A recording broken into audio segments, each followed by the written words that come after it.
Dan pemirsa, kita akan membahas langsung mengenai kasus penanganan pembunuhan terhadap Vina dan Eki. Kali ini sudah bergabung bersama kami melalui Zoom, yakni ada Irjen Pol Purnawirawan Beni Mamoto selaku Ketua Harian Kompolnas. Selamat siang Pak Beni.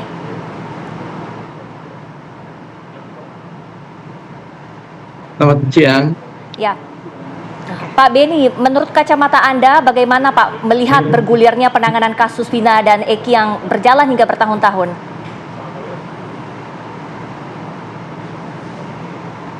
Ya, yang pertama perlu kami sampaikan bahwa kalau kita ingin melihat kembali perjalanan kasus ini selama 8 tahun, memang ada masa di mana intensif dilakukan pencarian. Tetapi kemudian muncul kasus baru, kasus lain, sehingga fokus perhatian ini teralih.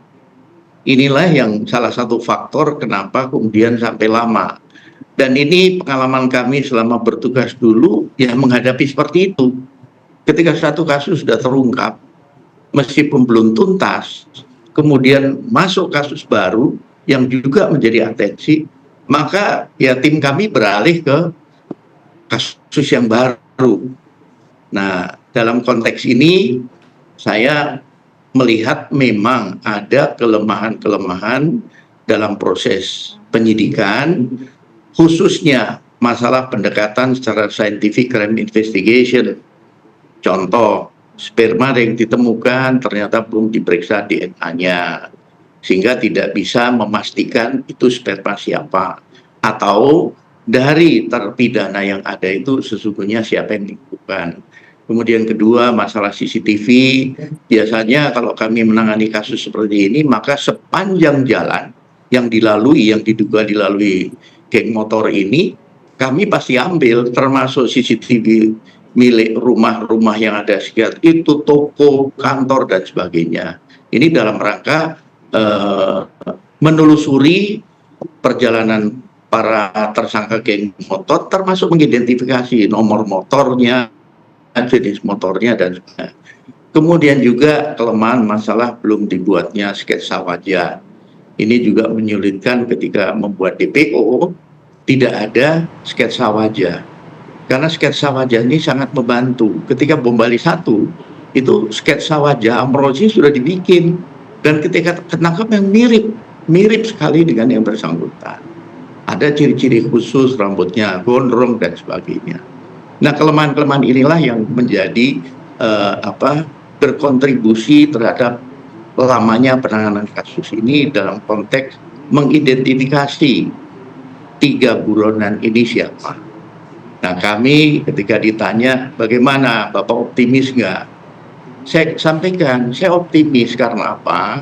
Di Reskrim ini yang berhasil menuntaskan kasus pembunuhan ibu dan anak di Subang. Kami turun 3 kali ke sana. Kami ikut rekonstruksi. Kami melihat cara kerjanya begitu serius, profesional, kemudian tidak mengenal menyerah. Sehingga ketika kasus ini muncul, saya yakin penanganannya juga akan maksimal. Nah, kami menyampaikan apresiasi dari rilis yang ada, 1 orang sudah ditangkap. Ini masih perlu proses tentunya. Dan proses penangkapannya pun saya yakin juga punya argumentasi atau punya petunjuk ataupun punya bukti dari hasil yang digali dari sisa-sisa yang ada, dari keterangan para terpidana, dari para keterangan saksi. Inilah kemudian dilakukan penangkapan. Kita tunggulah, mudah-mudahan ini nanti segera tuntas. Kalau 1 sudah, yang 2 tentunya jauh akan lebih mudah. Oke. Pak Beni, begini, ketika kasus ini sudah 8 tahun berlalu begitu, CCTV saja tidak diambil, apakah mungkin masih bisa diamankan? Dan kemudian ada kecurigaan juga ataupun yang disampaikan oleh kejanggalan-kejanggalan yang disampaikan oleh salah satu kuasa hukum mantan terpidana begitu ya dalam kasus Vina ini, yang mengatakan bahwa dia adalah salah tangkap. Apa salah tangkap ini memungkinkan? Ya, jadi kembali karena proses pembuktian di awal, pendekatan secara saintifik ini ada titik-titik lemah, maka muncullah argumentasi yang demikian. Nah, di sisi lain kita tentunya juga menghormati putusan pengadilan karena sudah digelar secara terbuka pembuktian di depan sidang pengadilan. Apabila pengacara memang punya bukti bahwa sesungguhnya pelakunya bukan klien dia, tapi orang lain, nah ini juga harus dibuktikan dulu. Jadi ketika ada permintaan tolong dipulihkan nama baik, nah itu harus melalui proses pengadilan. Karena ini sudah inkrah putusannya, seperti itu. Iya Pak, dari pihak Kompolnas ini juga mengajukan audit begitu ya, atau penanganan lagi terhadap kasus ini, di mana pada saat proses awal tadi tidak ada CCTV yang dikumpulkan, sketsa wajah tidak dibuat, yang merupakan sebetulnya standar-standar dalam pengungkapan kasus yang biasanya lumrah untuk dilakukan. Apa yang akan nanti dampaknya terhadap pihak kepolisian yang ketika itu menangani kasus Vina, Pak?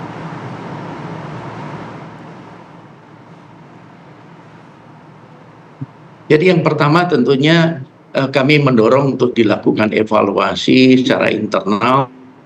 Kelemahan ini bisa menjadikan bahan untuk ke depan, untuk tidak terjadi lagi, bagaimana pengawasan penyidikan harus berjalan secara intensif, sehingga tidak ada celah-celah kelemahan. Diharapkan penyidik tidak mengandalkan pengakuan dari tersangka, tetapi lebih kepada pembuktian secara saintifik yang tidak terbantahkan, sehingga bisa menghindari cara-cara kekerasan, sehingga bisa nanti pembuktiannya itu kuat sehingga hakim merasa yakin dan mengambil keputusan yang adil. Nah, dalam konteks ini kami dari Kompolnas mengawal kasus ini terus. Dengan tertangkapnya satu, nanti bagaimana hasil pembuktiannya, kemudian bagaimana proses pencarian yang dua lagi dan sebagainya. Ini kami akan kawal terus untuk memastikan bahwa upaya yang dilakukan optimal begitu. Oke, Pak Beni, tapi artinya Kompolnas ini menduga ada kesalahan dalam prosedur, seperti prosedur penangkapan, bahwa ada saksi-saksi juga yang mengatakan bahwa ketika penangkapan berlangsung ini mereka ditangkap saja begitu, Pak? Seperti apa? Betul, jadi menurut informasi dari terpidana melalui lawyernya, seperti harus cek dengan penyidik yang menangani.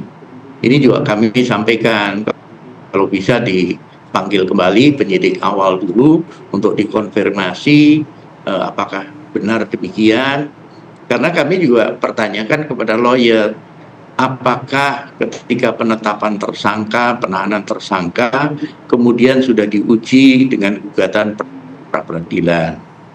Disampaikan bahwa iya Pak, saya melakukan gugatan tetapi sudah lewat, artinya pokok perkara sudah disidangkan sehingga gugatannya ditolak. Nah, pertanyaannya, kalau sampai pokok perkara sudah disidangkan, berarti gugatannya terlambat. Harusnya sedini mungkin ketika ditetapkan tersangka dan merasa bahwa dia bukan tersangkanya yang terlibat ataupun tidak ada bukti, dengan gugatan pra peradilan maka akan diuji apakah sudah ada dua alat bukti yang cukup untuk menetapkan sebagai tersangka kemudian dilakukan penahanan. Seperti itu. Iya Pak, apakah ada rencana dari pihak Kompolnas untuk menemui mantan terpidana ya, salah satunya ini adalah Saka yang sudah bebas begitu, yang merasa dirinya ini merupakan korban salah tangkap justru gitu Pak. Apakah juga nanti akan ada pembersihan nama misalnya jika terbukti memang Saka ini tidak terlibat sebetulnya dalam kasus ini?